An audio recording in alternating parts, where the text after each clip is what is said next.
Good morning the next day. आता आम्ही थोडा वेळ इथेच आहोत, अजून एक तासभर. त्याच्यामुळे पुन्हा एकदा आम्ही स्वामींचं आता दर्शन घ्यायला निघालोय आणि त्याच्यानंतर आम्ही निघणार आहे तुळजापूरला. चला, गुड मॉर्निंग. हे गाव इतकं सुंदर वाटतंय ना, अक्षरशः मला असं फीलच होत नाही की मी परक्या गावात आले. मला वाईमध्ये आल्यासारखंच फील होतं. इतकं छान वाटतंय इथे. मस्त घरं आहेत सगळे छान. आणि वाईला आमच्या जसं असतं सकाळ सकाळी वातावरण, तसंच इकडचं पण वातावरण आहे. इतकं सुंदर वाटतंय. तर आता आमच्याकडे आहे अजून थोडा वेळ, त्याच्यामुळे म्हटलं पुन्हा एकदा स्वामींचं दर्शन घ्यावं आणि मग निघावं. तर आता मी पुन्हा एकदा निघालोय स्वामींच्या दर्शनासाठी. मग थोड्या वेळानंतर आम्ही निघणार आहोत. सो कंटिन्यू राहा. आजचा माझा ब्लॉग कुठे आणि कसा असणार आहे मी तुमच्यासोबत शेअर करते.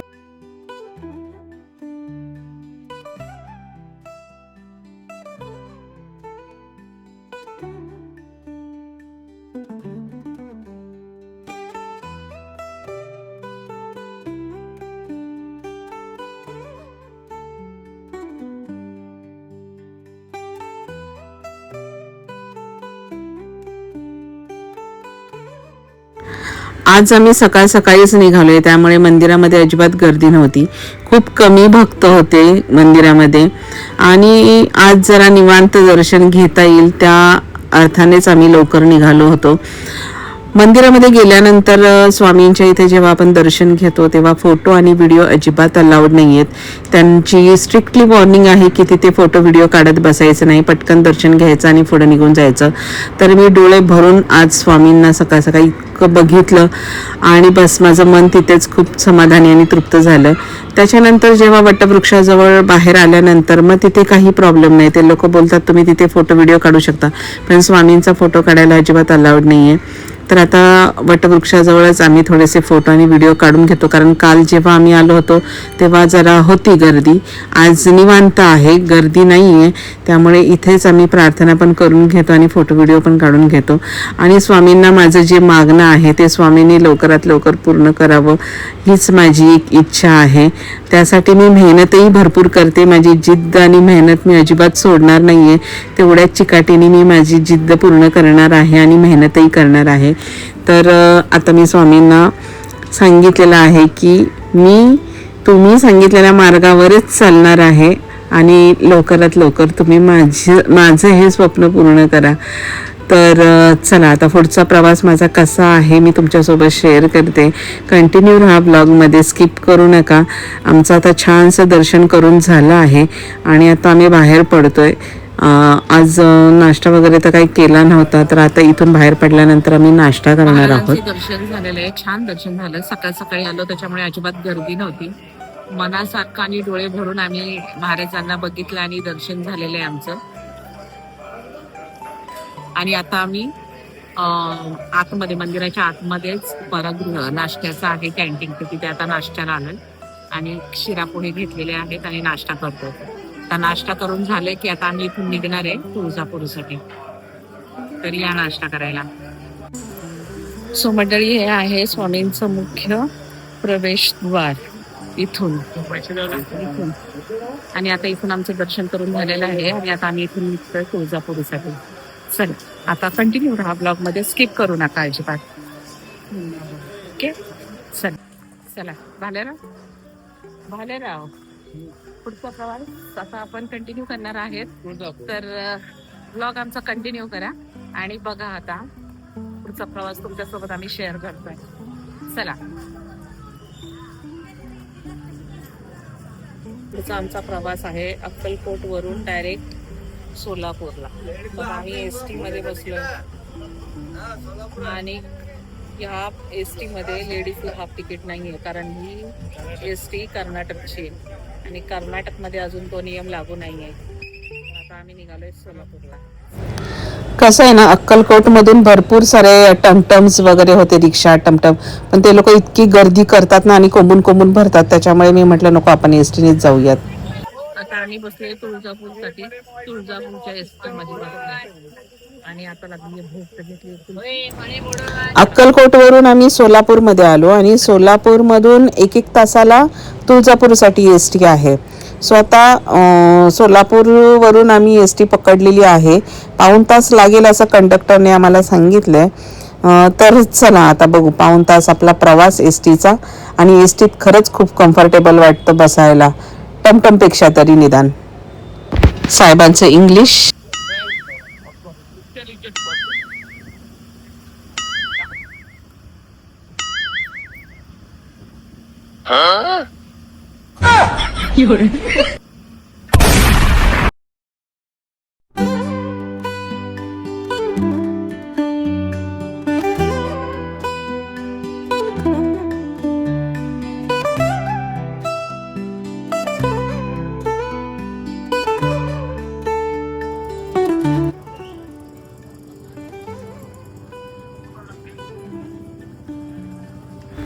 चला पोहोचलो तर खरं आता आम्ही तुळजापूरमध्ये.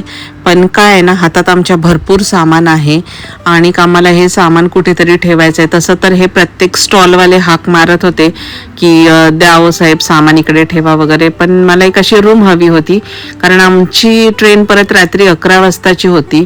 त्यामुळे आम्हाला इथे संध्याकाळी म्हणजे चांगले 8 वाजेपर्यंत, 8-8:30 पर्यंत थांबायचं होतं. तर जरा रूम असले तर कसं फ्रेश वगैरे होता येतं, म्हणून आम्ही रूम बघत होतो. यूट्यूबला मी पाहिलं होतं की मंदिराच्या आजूबाजूलाच रूम भेटतात म्हणून. तर निघालोय आम्ही पुढे, बघू विचारतो पुढे कुठे रूम आहे का. आणि रूम भेटली तर रूम घेऊ, नाही तर मग इथेच सामान वगैरे ॲडजस्ट करू, जसं होईल तसं. चला.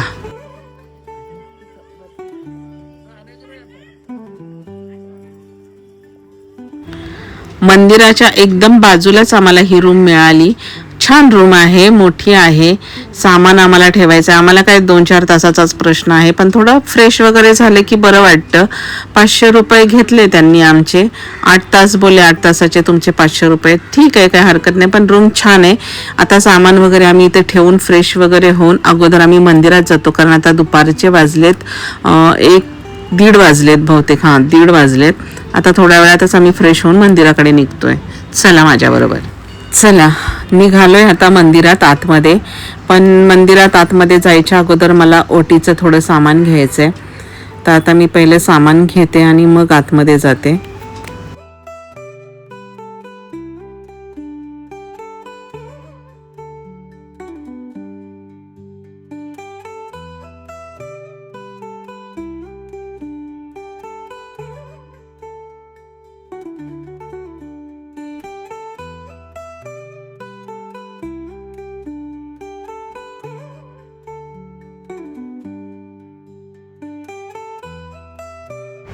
मला साडीची ओटी घ्यायची होती, कारण साडी नेसवायची होती देवीला. त्याच्यामुळे मग मी हीच ओटी घेतली अशी पूर्णपणे साडीची. ते तुम्हाला तर माहिती आहे, ते सगळं ठेवलेलंच असतं. साधी ओटी असते आणि खणाची ओटी असते, साडीची ओटी असते. पण मी ह्या दादाला म्हटलं की मला ह्या टोपलीत ओटी देताय तुम्ही, असं चालतं का? तर म्हणे हो चालतं. असं साडीची ओटी जे कोणी घेतात त्यांना आम्ही अशी टोपलीमध्येच देतो. पण असं म्हणतात ना की ते परडी आहे म्हणून परडीमध्ये करत नाहीत. ते काय मला एवढं शास्त्र माहिती नाही, पण दादाने मला त्यात दिलं तसं मी घेतलं. आणि आता निघते मी दर्शनाला.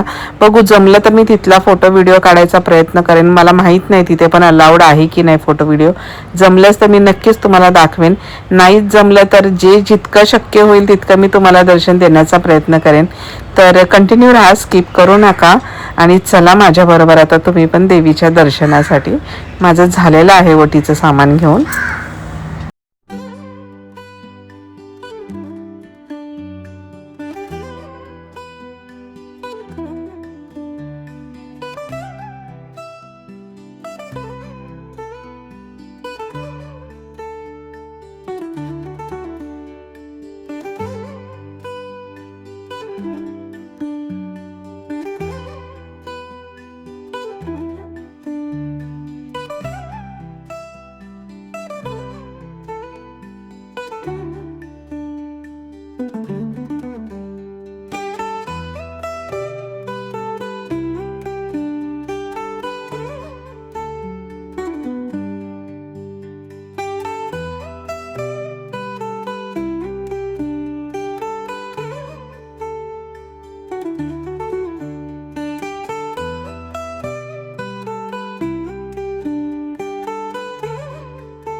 मंदिरात आल्यानंतर ह्या ज्या पायऱ्या आहेत ह्या एकदम वेगळ्याच आहेत, अशा तिरप्या आहेत.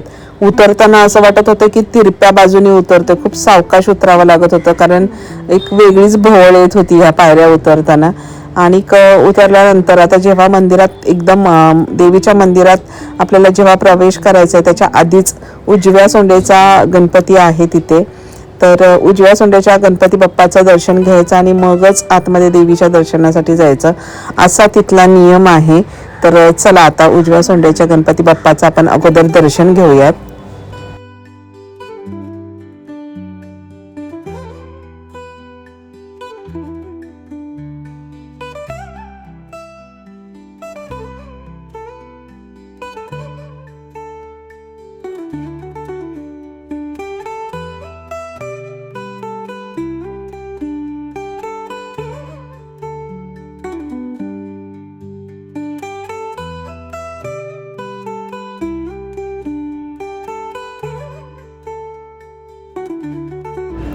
गणपती बाप्पाचं छानसं असं दर्शन घेऊन झालेलं आहे. आणि असं म्हणतात की फार कडक आहेत हे गणपती बाप्पा, त्यामुळे इथं काय मागणं वगैरे मी मागितलंच नाही, फक्त दर्शन घेतलंय. आता निघालोय देवीच्या दर्शनासाठी आतमध्ये मंदिरात.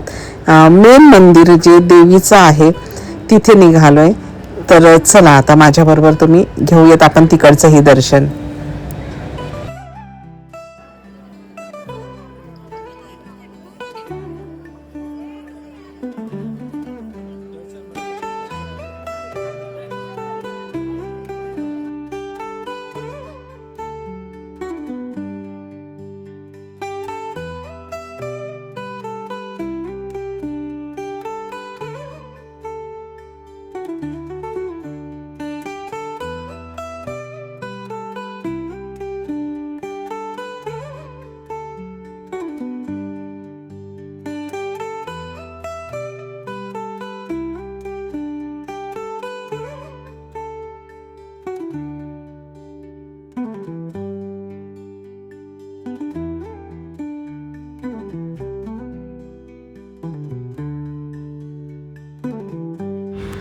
इथे मंदिरात आतमध्ये आल्यानंतर बघितलं तर ही एवढी गर्दी होती आणि ह्या सगळ्या लाईन्स बघितल्यानंतर मला अंदाज आला की इथे कदाचित माझे 2 ते 3 तास जाणार आहेत लाईनीत उभं राहून. सो डोंट वरी, तुम्ही काळजी करू नका. हा माझा पार्ट 3चा व्हिडिओ आहे आणि पार्ट 4 मध्ये तुम्हाला मी मंदिराचा परिसर दाखवेन, जमलंच तर देवीचं दर्शन पण देईल. त्यामुळे तुम्ही माझा हा व्हिडिओ अजिबात स्किप करू नका, कंटिन्यू राहा. ह्या व्लॉगमध्ये जरी तुम्हाला नाही बघायला मिळालं तरी नेक्स्ट व्लॉगमध्ये नक्कीच मी तुम्हाला दाखवेन भवानी मातेचं मंदिर. सो अजिबात स्किप करू नका. तुळजापूरचं दर्शन घ्यायला माझ्या नेक्स्ट व्लॉगमध्ये मला लवकरच तुम्ही भेटायला या. सो तोपर्यंत tata, bye bye, take care आणि थँक्यू सो मच.